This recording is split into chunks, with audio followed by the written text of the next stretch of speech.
ബാബറി മസ്ജിദ് തകർത്ത കേസിൽ ബിജെപിക്ക് വൻ തിരിച്ചടി.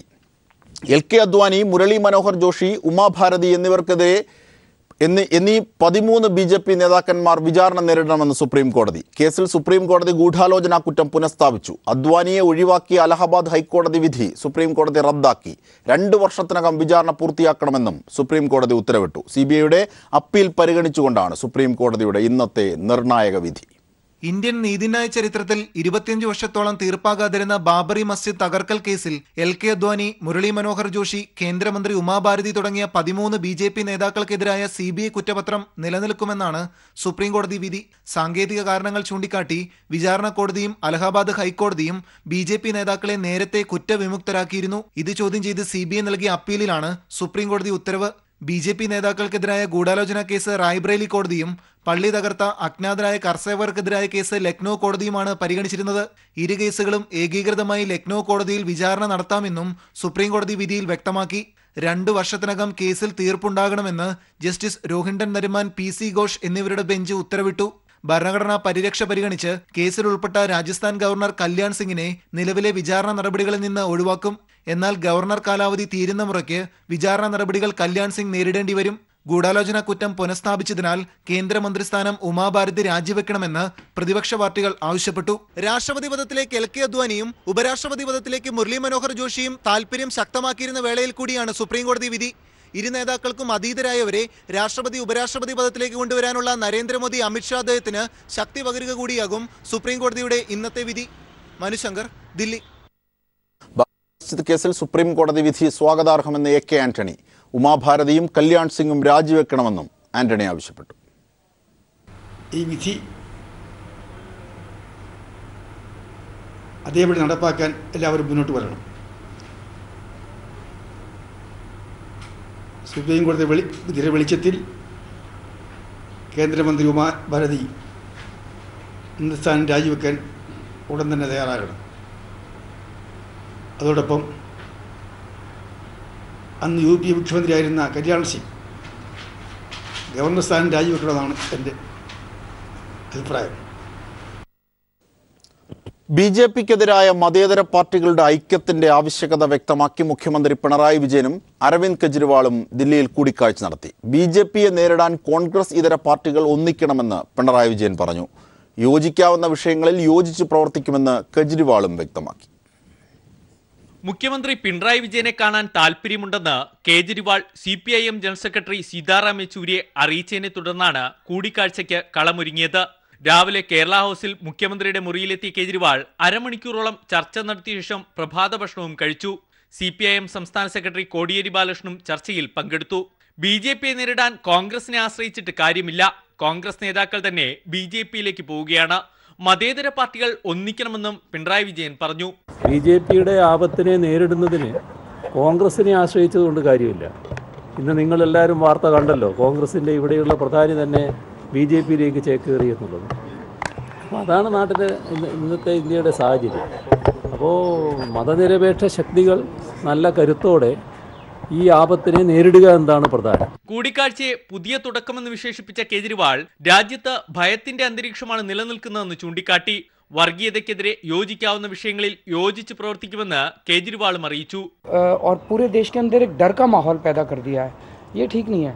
इसके लिए सब अच्छे लोगों को साथ आना पड़ेगा और मिलके इसको सामना करना. ഇത്തരം കൂടിക്കാഴ്ചകൾ തുടരുമോ എന്ന ചോദ്യത്തിന് മുഖ്യമന്ത്രി പിണറായി വിജയന്റെ മറുപടി ചർച്ചയുടെ സൗഹൃദം വ്യക്തമാക്കുന്നതായിരുന്നു. അല്ല, ഇത് ബ്രേക്ക്ഫാസ്റ്റ് കഴിക്കുന്നതിന് എന്തൊരു പുതിയ തുടക്കം. ഇനി അദ്ദേഹം അങ്ങോട്ട് ക്ഷണിച്ചിട്ടുണ്ട്, ഞാൻ അങ്ങോട്ടും പോകാം. അത് ശരി. ദില്ലി സർക്കാരിനെതിരായ കേന്ദ്ര സർക്കാരിന്റെ നടപടികളും വോട്ടിംഗ് മെഷീനിലെ ക്രമക്കേടും ഇരു മുഖ്യമന്ത്രിമാരും തമ്മിൽ ചർച്ച ചെയ്തു. നിലവിലെ രാഷ്ട്രീയ പശ്ചാത്തലത്തിൽ പിണറായി വിജയൻ കേജ്രിവാൾ കൂടിക്കാഴ്ച ഏറെ പ്രാധാന്യമർഹിക്കുന്നു. മതേതര മുന്നണികളുടെ ഐക്യനിര രൂപപ്പെടുന്നതിന്റെ ആവശ്യകതയാണ് ചർച്ചയിൽ ഉടനീളം ഉയർന്നത്. ദില്ലി കേരള ഹൗസിൽ നിന്നും ക്യാമറമാൻ ശൈലേഷ് കല്ലായിക്കൊപ്പം സന്തോഷ് സർലിംഗ്. വാർത്തകളിലേക്ക്. KM മാണിയുടെ UDF പ്രവേശന വിഷയത്തിൽ മലക്കം മറിഞ്ഞ് KPCC president MM Hassan. KM മാണിയെ UDFയിലേക്ക് ക്ഷണിച്ചിട്ടില്ലെന്ന് MM ഹസൻ വ്യക്തമാക്കി. KM മാണി വിഷയം UDFയിൽ ചർച്ച ചെയ്യുമെന്ന് താൻ പറഞ്ഞിട്ടേയില്ലെന്നും MM ഹസൻ വാർത്താ സമ്മേളനത്തിൽ പറഞ്ഞു. അതേസമയം KM മാണിയുടെ UDF മുന്നണി പ്രവേശനം സംബന്ധിച്ച് KPCC യോഗത്തിൽ കോൺഗ്രസ് നേതാക്കളുടെ രൂക്ഷമായ വിമർശനം. KM മാണി വിഷയത്തിൽ KPCC പ്രസിഡന്റ് MM ഹസന്റെ കഴിഞ്ഞ ദിവസത്തെ പ്രസ്താവന ഇങ്ങനെ: മാണി സാറിനെ UDF നിന്ന് ഞങ്ങൾ ആരും പുറത്താക്കിയതല്ല. മാണി സാർ പുറത്തു പോയതാണ്. അദ്ദേഹം എത്രയും വേഗം മടങ്ങി വരണം എന്നാണ് ഞങ്ങൾ ഇപ്പോഴത്തെ വാദം. ഇന്ദിരാഭവനിൽ ചേർന്ന KPCC ഭാരവാഹികളുടെയും കോൺഗ്രസ് MLA-മാരുടെയും MP-മാരുടെയും യോഗത്തിന്റെ ആരംഭത്തിലാണ് ഐ ഗ്രൂപ്പ് നേതാക്കൾ KM മാണി വിഷയം ചർച്ചയ്ക്കായി കൊണ്ടുവന്നത്. KM മാണിയെ ഇപ്പോൾ UDF-ലേക്ക് ക്ഷണിച്ച KPCC പ്രസിഡന്റ് നിലപാടിനെതിരെ യോഗത്തിൽ വിമർശനമുയർന്നു. എന്തിനാണ് KM മാണിയെ ഇനിയും UDF-ലേക്ക് കൊണ്ടുവരുന്നത്? കോൺഗ്രസിനെ അധിക്ഷേപിക്കുകയും നേതാക്കളെ കുറ്റപ്പെടുത്തുകയും ചെയ്ത KM മാണിയെ UDF-ലേക്ക് ക്ഷണിക്കേണ്ടതില്ലെന്നും എ ഗ്രൂപ്പ് നേതാവായ PT തോമസ് MLA പറഞ്ഞു. PT തോമസിന്റേതിന് സമാനമായ നിലപാട് തന്നെയാണ് Joseph Vazhakkan, MM Jacob, Adoor Prakash തുടങ്ങിയ നേതാക്കളും യോഗത്തിൽ സ്വീകരിച്ചത്. ഉമ്മൻചാണ്ടിയും തിരുവഞ്ചൂർ രാധാകൃഷ്ണനും KC ജോസഫും യോഗത്തിൽ മൗനം ഭജിക്കുകയായിരുന്നു. പ്രതിപക്ഷ നേതാവിന്റെ മൗന അനുവാദത്തോടെയായിരുന്നു മാണി വിഷയത്തിലെ ഐ ഗ്രൂപ്പ് നേതാക്കളുടെ രൂക്ഷ വിമർശനവും എതിർപ്പും. ഇതിനെ തുടർന്നാണ് MM ഹസൻ മലക്കം പറഞ്ഞത്. ക്ഷണിച്ചിട്ടില്ല ഒരു മാധ്യമ പ്രവർത്തകന്റെ ചോദ്യത്തിന് ഉത്തരം പറഞ്ഞു. കേരള കോൺഗ്രസിന് മലപ്പുറം തെരഞ്ഞെടുപ്പ് വിജയത്തിന്റെ ഭാഗമാകാൻ കഴിഞ്ഞുവെന്നത് മാണിയുടെ മാത്രം അവകാശവാദമാണ്. മലപ്പുറത്ത് ലഭിച്ച വോട്ടുകൾ UDF-നാണെന്നും ഹസൻ പറഞ്ഞു. കോൺഗ്രസ് സംഘടനാ വിഷയങ്ങളും KPCC യോഗത്തിൽ ചർച്ച ചെയ്തു. News bureau, Thiruvananthapuram. KM മാണിയെ കോൺഗ്രസ് അഭയാർത്ഥിയാക്കി മാറ്റിയെന്ന് PC ജോർജ്. കോൺഗ്രസ് നേതാക്കൾ KM മാണിയെ കളിപ്പിക്കുകയാണ്. എലിയെ കാണിച്ച് പൂച്ചയെ കളിപ്പിക്കുന്നത് പോലെ കോൺഗ്രസ് മാണിയെ കളിപ്പിക്കുകയാണ്. മാണി ഉള്ള അന്തസ്സ് നിലനിർത്തണമെന്നും PC ജോർജ് കോട്ടയത്തുണ്ട്. കേരള രാഷ്ട്രീയത്തിൽ ഒരു അഭയാർത്ഥിയാക്കി മാറ്റിയ കോൺഗ്രസിൻ്റെയും MM ഹസൻ്റെയും പ്രവർത്തനങ്ങളിൽ ഞാൻ ശക്തമായ പ്രതിഷേധം രേഖപ്പെടുത്തുക. KM മാണി വെറുതെ മോഹിപ്പിച്ച് ഈ വയസ്സനാം കാലത്ത് അദ്ദേഹം അപമാനിക്കുന്നത് നിർത്താനുള്ള മര്യാദ കോൺഗ്രസ് പാർട്ടി കാണിക്കണമെന്നാണ് എൻ്റെ ആദ്യത്തെ അഭ്യർത്ഥന. അതുകൊണ്ട് മാണി ഇങ്ങനെ തറ പരിപാടി നിർത്തിയാൽ അദ്ദേഹത്തിന് ഉള്ള അന്തസ്സ് ഈ അവസാന കാലത്ത് സംരക്ഷിക്കപ്പെടുന്നതാണ് എനിക്ക് അദ്ദേഹത്തോട് സ്നേഹബുദ്ധിയ അദ്ദേഹത്തോട് പറയാം. വാർത്തകളിലേക്ക്. മലപ്പുറം ഉപതെരഞ്ഞെടുപ്പിൽ BJP-യുടെ വൻ തിരിച്ചടിയുടെ പശ്ചാത്തലത്തിൽ BJP കേരള നേതാക്കളെ അടിയന്തരമായി ദില്ലിക്ക് വിളിപ്പിച്ചു. നാളെ രാവിലെ തന്നെ ദില്ലിയിലേക്ക് എത്താനാണ് അമിത് ഷാ ആവശ്യപ്പെട്ടിരിക്കുന്നത്. പ്രചരണം ഏകോപിപ്പിക്കുന്നതിൽ സംസ്ഥാന നേതൃത്വത്തിന് വൻ തിരിച്ചടി ഉണ്ടായെന്ന് കോർ കമ്മിറ്റി യോഗത്തിലും വിമർശനമുയർന്നത്. മലപ്പുറം ഉപതെരഞ്ഞെടുപ്പിൽ പ്രചാരണം ഏകോപിപ്പിക്കുന്നതിലും മികച്ച സ്ഥാനാർത്ഥിയെ അവതരിപ്പിക്കുന്നതിലും സംസ്ഥാന നേതൃത്വത്തിന് വീഴ്ച പറ്റിയെന്നായിരുന്നു കോർ കമ്മിറ്റി യോഗത്തിലെ വിമർശനം. ഇതിന് പിന്നാലെയാണ് നേതാക്കളെ അമിത് ഷാ ദില്ലിക്ക് വിളിപ്പിച്ചിരിക്കുന്നത്. ഉത്തർപ്രദേശിലും മണിപ്പൂരിലും സംഭവിച്ച അത്ഭുതം വോട്ടിംഗ് ശതമാന വർധനവിലൂടെ മലപ്പുറത്ത് സൃഷ്ടിക്കുമെന്നും 1 ലക്ഷത്തിലേറെ വോട്ടുകൾ നേടുമെന്നുമായിരുന്നു BJP സംസ്ഥാന നേതൃത്വം കേന്ദ്രത്തെ ധരിപ്പിച്ചിരുന്നത്. എന്നാൽ വൻ തിരിച്ചടിയുടെ പശ്ചാത്തലത്തിൽ 1.5 ലക്ഷത്തോളം ഉണ്ടായിരുന്ന പുതിയ വോട്ടർമാരെ പോലും സ്വാധീനിക്കാനായിട്ടില്ലെന്നാണ് കേന്ദ്രം വിലയിരുത്തുന്നത്. ന്യൂനപക്ഷ വിരുദ്ധ കേന്ദ്ര സർക്കാർ എന്ന പ്രതിപക്ഷ പ്രചാരണം പ്രതിരോധിക്കാൻ BJP സംസ്ഥാന നേതൃത്വത്തിനായില്ലെന്നും കേന്ദ്രം കരുതുന്നു. തെരഞ്ഞെടുപ്പ് ഫലം വിലയിരുത്താൻ കഴിഞ്ഞ ദിവസം ചേർന്ന കോർ കമ്മിറ്റി യോഗത്തിൽ പങ്കെടുത്ത ദേശീയ പ്രതിനിധികളും സമാന നിലപാടാണ് ചൂണ്ടിക്കാട്ടിയത്. കുമ്മനത്തിനെതിരെ നേതാക്കൾ രൂക്ഷ വിമർശനം ഉന്നയിക്കുകയും ചെയ്തു. ഈ സാഹചര്യത്തിൽ കൂടിയാണ് പാർട്ടി സംസ്ഥാന അധ്യക്ഷൻ കുമ്മനം രാജശേഖരൻ, V മുരളീധരൻ, PK കൃഷ്ണദാസ്, സംഘടനാ ജനറൽ സെക്രട്ടറി തുടങ്ങിയവരെ ചർച്ചയ്ക്ക് വിളിപ്പിച്ചത്. അടുത്ത ലോക്സഭാ തെരഞ്ഞെടുപ്പിൽ 11 സീറ്റുകൾ നേടുമെന്ന പ്രഖ്യാപനത്തിനിടയിലും മലപ്പുറത്തെ വൻ തോൽവി BJP പ്രതീക്ഷയ്ക്ക് മങ്ങലേൽപ്പിച്ചിരിക്കുകയാണ്. News bureau, Delhi. BJP സംസ്ഥാന സമിതി യോഗത്തിലും നേതൃത്വത്തിനെതിരെ വിമർശനം. മലപ്പുറം ഉപതെരഞ്ഞെടുപ്പിലെ സ്ഥാനാർത്ഥി നിർണയത്തിലെ വീഴ്ച തിരിച്ചടിയായെന്നൊരു വിഭാഗം. മലപ്പുറത്തേത് വലിയ പരാജയമല്ലെന്ന് ആവർത്തിച്ച് കുമ്മനം രാജശേഖരൻ. വർഗീയതയുടെ വിജയമെന്ന് സംസ്ഥാന സമിതിയുടെ വിലയിരുത്തൽ. മലപ്പുറം ഉപതെരഞ്ഞെടുപ്പിൽ സ്ഥാനാർത്ഥി നിർണയത്തിൽ ഉൾപ്പെടെ വീഴ്ച സംഭവിച്ചു എന്ന വിമർശനം BJP സംസ്ഥാന സമിതി യോഗത്തിലും ഉയർന്നു. പാർട്ടി വോട്ടുകൾക്കപ്പുറം വോട്ട് സമാഹരിക്കാൻ കഴിയാത്തത് നേതൃത്വത്തിന്റെ പരാജയമാണ്. നിയമസഭാ തെരഞ്ഞെടുപ്പിനെ അപേക്ഷിച്ച് വോട്ട് കുറഞ്ഞത് ഗൗരവമായി കാണണം. വരാനിരിക്കുന്ന വേങ്ങര ഉപതെരഞ്ഞെടുപ്പിൽ വീഴ്ച ആവർത്തിക്കരുതെന്നും അഭിപ്രായമുയർന്നു.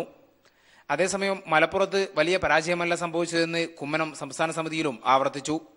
പാർട്ടിയുടെ അടിത്തറ തകരാതെ ബലപ്പെടുത്താനായെന്നും കുമ്മനം അവകാശപ്പെട്ടു. UDF-ന്റേത് രാഷ്ട്രീയ വിജയമല്ലെന്നാണ് BJP വിലയിരുത്തൽ.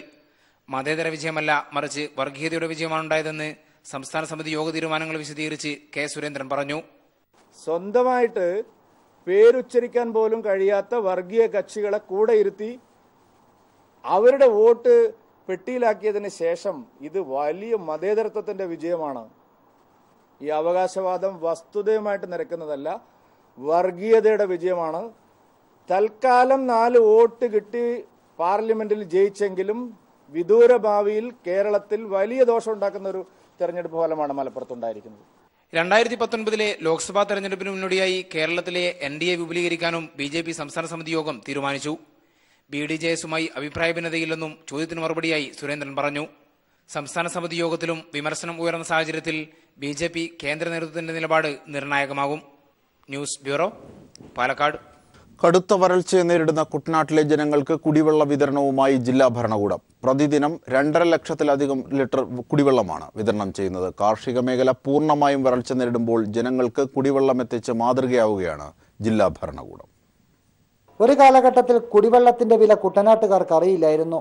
കാരണം പുഴകളും കായലുകളും കൊണ്ട് ശുദ്ധജലത്തിന്റെ കാര്യത്തിൽ സമ്പദ് സമൃദ്ധമായിരുന്നു ഈ പ്രദേശം. എന്നാൽ ഇന്നതല്ല കുട്ടനാട്ടുകാരുടെ സ്ഥിതി. കായലുകളിൽ ഉപ്പുവെള്ളം കയറിയതോടെ കൃഷി ആവശ്യത്തിന് പോലും ഒരു തുള്ളി വെള്ളമില്ലാത്ത അവസ്ഥയിലാണ് കുട്ടനാട്ടുകാർ. കുട്ടനാട്ടിലെ ഒത്തിരി വെള്ളമൊക്കെ ഉണ്ട്, പക്ഷെ കുടിക്കാൻ പറ്റണ്ടേ? ഞങ്ങൾക്ക് ഒരു പൈപ്പ് ലൈനോ ഒന്നും തരത്തുമില്ല, വെള്ളവും ഇല്ല. ഇവരിങ്ങനെ കൊണ്ടുവരുന്നതുകൊണ്ട് ഞങ്ങളിങ്ങനെ കുടിക്കുന്നു. അല്ലെ എന്താ ചെയ്യും? കുഞ്ഞുങ്ങൾക്കൊക്കെ ആണെങ്കിലും എന്ത് രോഗമാണെന്നറിയാവോ? കുടിക്കാൻ പോയി ഞങ്ങൾക്ക് വെള്ളമില്ല. പിന്നെ ഇങ്ങനെ കിട്ടുന്ന വെള്ളം കൊണ്ട് ഞങ്ങൾ കൈകാര്യം ചെയ്യുന്ന മാത്രമേ ഉള്ളൂ. കുടിവെള്ളമെങ്കിലും കിട്ടിയാൽ മതി, കുടിക്കുമെങ്കിലും കഴിക്കാമല്ലോ. പാചകത്തിന് പിന്നെ ഞങ്ങൾ എവിടെങ്കിലും പോയി നടന്നാണെങ്കിലും കോഴിക്കോട് കുടിക്കാം. എന്നാൽ വരൾച്ച രൂക്ഷമായതോടെ വണ്ടികളിൽ കുടിവെള്ളം എത്തിക്കാൻ ജില്ലാ ഭരണകൂടം തയ്യാറായതോടെ കുട്ടനാട്ടിലെ കുടിവെള്ള പ്രശ്നത്തിന് ഒരു പരിധിവരെ പരിഹാരമായി. കുട്ടനാട്ടിലെ 13 പഞ്ചായത്തുകളിൽ പ്രതിദിനം 2,57,300 ലിറ്റർ കുടിവെള്ളമാണ് ഇപ്പോൾ വിതരണം ചെയ്തു വരുന്നത്. വീടുകളിലും പഞ്ചായത്തുകളിലും തയ്യാറാക്കിയ പ്രത്യേക കുടിവെള്ള ടാങ്കുകളിലാണ് ഇപ്പോൾ വെള്ളം എത്തിക്കുന്നത്. ഇതിനായി 3000 ലിറ്റർ സംഭരണശേഷിയുള്ള 176 ടാങ്കുകളാണ് വിവിധ പ്രദേശങ്ങളിൽ ഒരുക്കിയിരിക്കുന്നത്. കഴിഞ്ഞ 2 മാസത്തിലധികമായി ജില്ലാ ഭരണകൂടത്തിന്റെ ഇടപെടലോടെ ഇപ്പോൾ കുട്ടനാട്ടിലെ കുടിവെള്ള പ്രശ്നത്തിനൊരു പരിഹാരമായിരിക്കുകയാണ്. Shajahan, news bureau, Alappuzha. KSRTCയുടെ പുനരുദ്ധാരണത്തിനായുള്ള സുശീൽ ഖന്ന റിപ്പോർട്ട് നടപ്പാക്കുന്നതിനെ അനുകൂലിച്ചും എതിർത്തും ജീവനക്കാരുടെ സംഘടനകൾ. റിപ്പോർട്ടിലെ ശുപാർശകൾ നടപ്പാക്കണമെന്ന് ഇടതുപക്ഷ ജീവനക്കാരുടെ സംഘടന ആവശ്യപ്പെടുമ്പോൾ റിപ്പോർട്ട് നടപ്പാക്കിയാൽ KSRTC തകരുമെന്ന നിലപാടിലാണ് പ്രതിപക്ഷ സംഘടനകൾ.